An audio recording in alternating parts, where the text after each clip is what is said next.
Alright. Gumbo is one of the most famous Cajun recipes you can find in Louisiana and in the South. It has been made by many Cajun folks and enjoyed by many. I learned to cook gumbo at a young age by my Aunt Deborah and enjoyed every second of it. As a matter of fact, I always enjoy learning to cook different things. I would have to say that gumbo is my favorite. I would like to talk to you today about the different steps that I take to make my gumbo, so you might enjoy it at home. The first part of successfully making a good meal is using the right utensils. I always prefer a deep aluminum pot, such as this, or twice as big if you want to make a big gumbo. Somewhere around 20 quarts is a good start, especially for a small gumbo, just like that. At least 12 inches deep is pretty much preferred. If you want to make a large gumbo, 40 to 50 quarts is a good one. Now, for a gumbo to turn out real good, you're going to need a cast iron pot like this. This is traditional. I'd recommend at least a 10 to 15 quart cast iron pot to cook it in. Also, your selection of utensils is important. Whenever I make gumbo, I always use wooden utensils as much as I can, such as this. And this is a roux spoon. This is what I like to use to scrape the bottom of the roux pipe whenever I make my roux. So you can find many different websites online to buy different spoons like this, but I found that Bubba's Spoon Factory has the best selection. You can find that at bubbaspoonfactory.com. And with cooking any food, I would recommend a good knife and a good cutting board.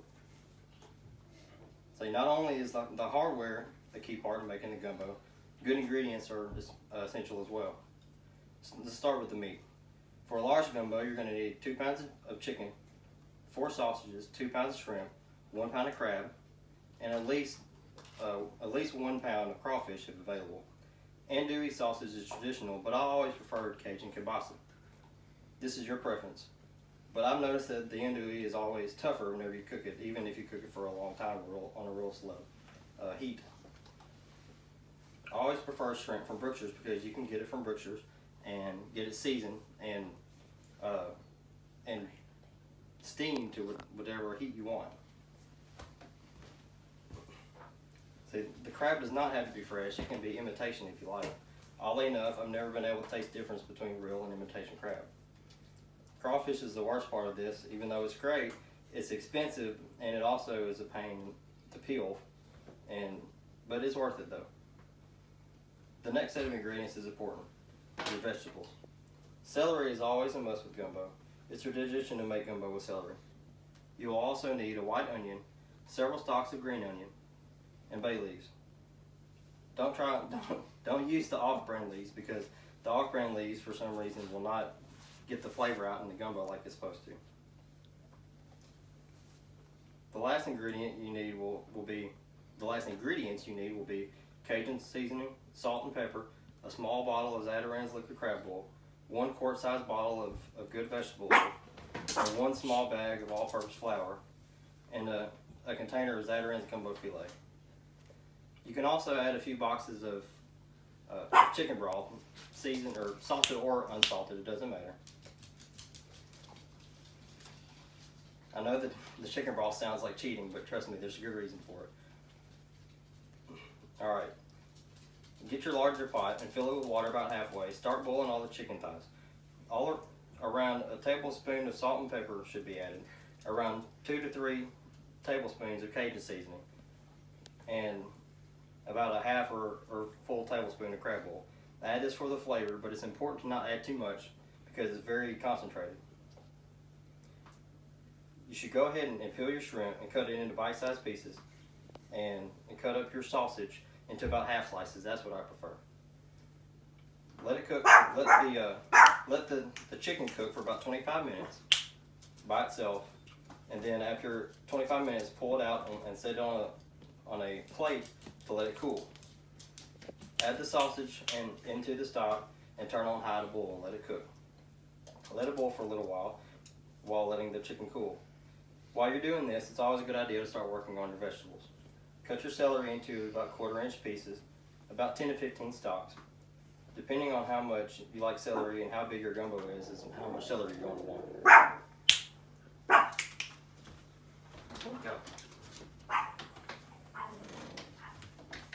Cut up about 20 or so 6-inch stalks of green onion to add to your gumbo. So now that your chicken is cooled down, it's a good idea to go ahead and fork it into little pieces so that way you can start adding it back. Break up about 8 bay leaves and put it in your stock as well. Add your crawfish, shrimp, and crab to the gumbo. Now it's time for the roux. Like I said earlier, you can't make a good gumbo without a good roux. Mine might not be exactly right, but it's good, so here we go. Add about 2 cups of oil to the roux pot and turn on about 3/4 heat to get it real hot. Add an equal amount of flour and stir with a wooden spoon with the flat edge, like this. Let the roux turn to a gravy-like substance. It should be really light and very thin. Add a whole container of gumbo filet. After you add the gumbo filet, it will turn a dark greenish brown. I know it looks weird, but it's supposed to be like that. Let it cook between 3/4 and 1/2 heat for about 10 minutes. During this process, you're going to want to stir it a little bit and then let it cook for a little bit and then stir it for a little bit and vice versa.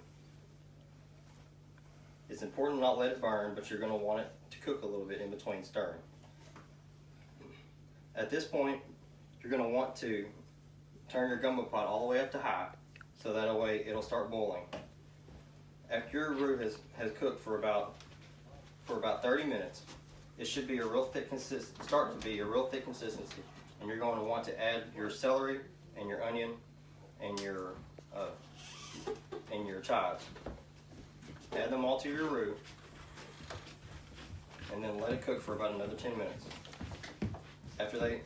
After your roux gets good and hot, and your gumbo has been cooking and it starts to boil, you can add all this together, but it's important to make sure that you have the roux and the gumbo hot at the same time whenever you add them together.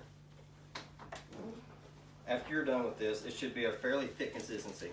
This is where the chicken broth comes in. You can add a little bit of chicken broth and stir, so that way you can get it to the desired consistency, whether it be thick or thin. After this, you should just allow the gumbo to sit for a little while and simmer for about 2 hours or so. You can get some garlic bread or some other kind of sliced bread that you like to serve with it. After it's cooked for about 2 hours, serve it over white rice or by itself, whichever you prefer. Sit back and enjoy a little piece of Cajun history. I hope you enjoyed the presentation. Thank you for listening. I hope you hit record.